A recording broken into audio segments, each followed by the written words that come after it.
The helicopter didn't land near the cabin. It landed far enough away that the final approach had to be made on foot. That detail mattered. For billionaires, luxury isn't about convenience alone, it's about intentional separation. As Julian Hart moved through towering pines, snow crunching softly beneath his boots, the world he ruled daily began to dissolve. Phones went quiet. Schedules lost meaning. The mountain had already taken control. Then the cabin appeared, not loud, not flashy, not begging for attention. Just stone, timber, and glass rising organically from the slope as if the mountain itself had decided to build a home. Luxury mountain cabins loved by billionaires don't announce wealth. They camouflage it. They are designed to disappear into nature while offering comfort beyond imagination. From the outside, the cabin felt ancient. From the inside, it felt eternal. Floor-to-ceiling windows framed snow-draped peaks like living artwork. A fire burned quietly in a hearth carved from a single slab of stone. The air smelled clean, filtered, oxygen-balanced, untouched by cities. This wasn't escape. This was return. For the ultra-wealthy, mountains are not vacation spots. They are sanctuaries.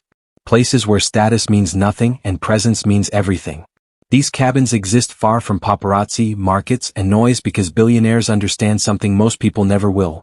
Real clarity only arrives when external influence disappears.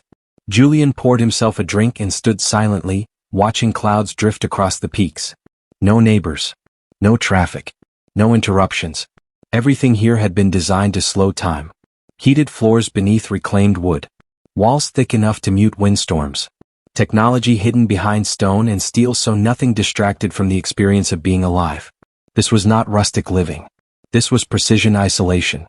Every comfort accounted for, every distraction removed. The cabin didn't compete with the mountain, it respected it. That respect is why billionaires return again and again. Because in these places, success doesn't need to perform. That was the first truth of luxury mountain cabins billionaires love. They are not retreats from life.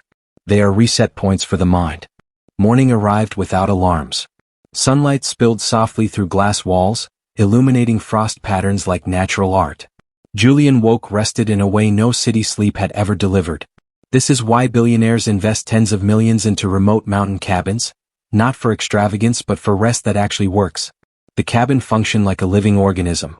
Temperatures adjusted subtly with the weather. Lighting followed circadian rhythms. Water came from a private mountain source, filtered and mineral balanced. Even the silence was engineered. Acoustic design ensured the wind never became intrusive. Nothing here was accidental. Billionaires don't come to the mountains to disconnect completely. They come to control connection. A private communications room existed, shielded and secure, allowing Julian to check markets or take a critical call without letting the outside world invade the rest of the cabin. Power stayed accessible, but never dominant. Later he moved into the wellness wing. Yes, even mountain cabins at this level include full spas.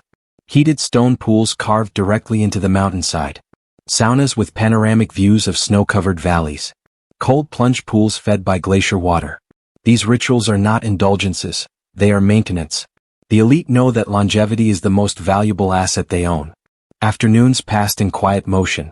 Skiing untouched slopes accessible only by private lift. Hiking trails known only to locals and landowners. Lunch prepared by a private chef using ingredients flown in discreetly. No menus. No decisions. The cabin anticipated needs before they formed. What struck Julian most was how small life felt here, in the best possible way. Problems that seemed massive in boardrooms shrank beneath the scale of the mountains. Ego softened. Urgency dissolved. The mind, unpressured, began to think more clearly than it had in years. This is why billionaires love mountain cabins more than beach villas or city penthouses. The mountains don't flatter you. They don't care who you are. And in that indifference, powerful people find peace. Evenings returned to the fire. Conversations grew deeper. No screens. No noise. Just presence. Decisions were made here, quietly, carefully, with perspective earned through stillness. Deals planned. Futures reshaped. All without raising a voice. The second truth revealed itself. Luxury mountain cabins are not about hiding from the world. They are about preparing to re-enter it stronger. As the final day approached, snow fell gently, covering footprints as quickly as they were made. Julian stood outside, wrapped in a heavy coat, watching the cabin disappear slightly into the landscape. This was intentional. Billionaires build cabins meant to outlast them, not spotlight them. These cabins are rarely sold. They are passed down, expanded carefully, protected fiercely. Children learn to ski here. Families gather here. Traditions form here. Over decades, the cabin becomes more than property, it becomes identity anchored to land. Technology will evolve. Markets will shift. Empires will rise and fall. But these cabins remain. Quiet, strong, patient. That permanence is the appeal. In a world obsessed with speed and novelty, luxury mountain cabins represent something radical: commitment to place. Julian understood now why so many of the world's most powerful people choose mountains when they want to disappear.